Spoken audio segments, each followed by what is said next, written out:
While Indian guns lie silent, 450 foreign families have flown out of Dhaka. At the same time, the Navy suspends its attacks in the west to allow neutral ships to leave Pakistani ports. But for the Bengalis themselves, there are no evacuation aircraft. To go into the countryside is to risk being caught in the crossfire. To remain in Dhaka is to face the inevitable chaos of a crumbling military machine. General Farman Ali requests USANT for safe conduct, but Yahya Khan, secure in Islamabad, demands that the request be ignored. In the United Nations, the Foreign Minister, Sardar Swaran Singh, hears America accuse India of aggression.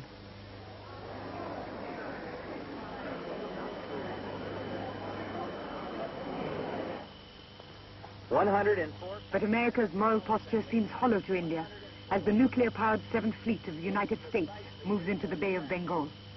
But in defiance of this expression of world opinion, India again said no. They continue to prefer the use of force to peaceful means. India, which over the years has sought to reflect in and outside of this chamber the moral force of the world, the very precepts for which its great leaders, Gandhi and Nehru, stood, is now disregarding the Charter of the United Nations. This one-sided and partisan attitude of the distinguished representative of United States of America has shocked and surprised us. The U.S. is entitled to its own opinions and interpretations. So are we. But facts are facts and must be stated. Right from the beginning of this unfortunate situation that has arisen in the subcontinent, India had been asking for a political settlement acceptable to the elected and acknowledged representatives of the people of Bangladesh. In Delhi, anti-American feeling reaches a crescendo as America cuts off economic aid to India.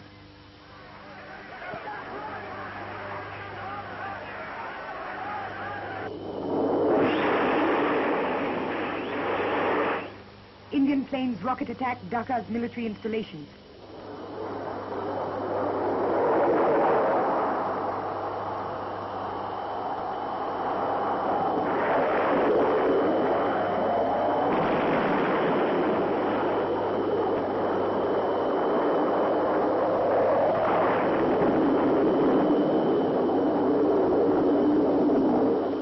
The panic-stricken governor of East Bengal resigns. An eyewitness report by a British journalist.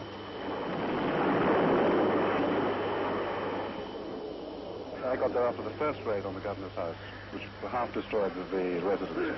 Then I got there just after that. I found the governor in the bunker, in the guard, trembling like a leaf and saying, I didn't quite know whether to resign. Should I resign? Will my wife be killed by the Indian Army? Can I get at the Intercontinental Hotel? As we were standing there in this bunker, suddenly there was another raid. And all hell broke loose. There was an enormous crash, and hardly the crash died down, but the governor suddenly produced a ballpoint pen, scrap of paper, a few carbons, and had written out a resignation statement in a matter of seconds, just in time actually for the second big crash.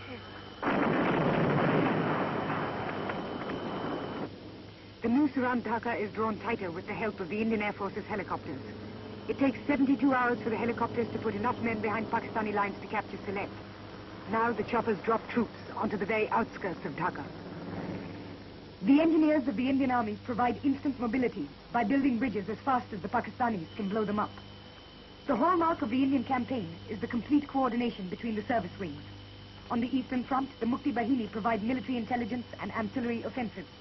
On the western front, Rajasthan, Longewala.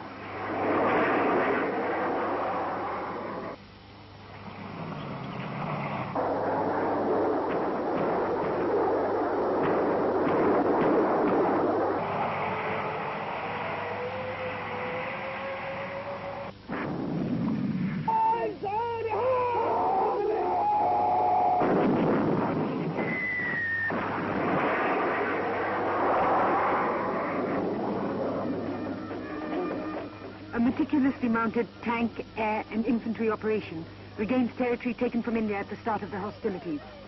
All over the west, the Pakistanis are being dislodged. In some places, they are driven hundreds of miles into their own territory.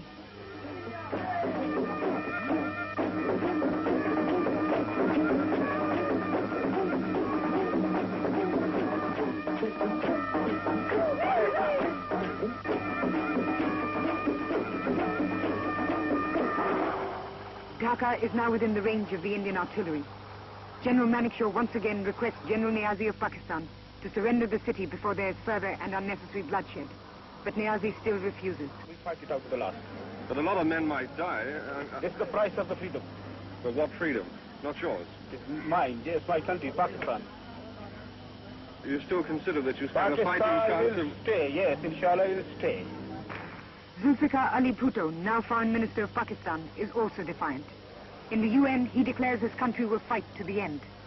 I think it's disgraceful to my person and to my country to remain here a moment longer than necessary. But I'm not boycotting. Impose any decision. Have a treaty worse than the Treaty of Versailles. Legalize aggression. Legalize occupation. Legalize everything that has been illegal till 14th or 15th of December 1971. I will not be a party to it. We will fight. We'll go back and fight. My country hearkens for me. Why should I waste my time here in the Security Council? I will not be a party to the ignominious surrender of part of my country. You can take your Security Council. Here you are. I'm going. As the Pakistani delegation leaves the chamber, Chittagong falls to an amphibious attack. December 16th, Pakistan units begin to surrender. Amir Abdullah Khan Niazi, martial law administrator and commander of the Pakistan Eastern Command, offers unconditional surrender to General Jagjit Singh Arora, commander of the combined Indian and Mukti forces in the Eastern Theatre. General Arora flies to Dhaka to accept the surrender. Strict military protocol is observed at the racecourse, where the instrument of surrender is signed. It is 4:31 in the afternoon. 90,000 Pakistani soldiers become prisoners of war.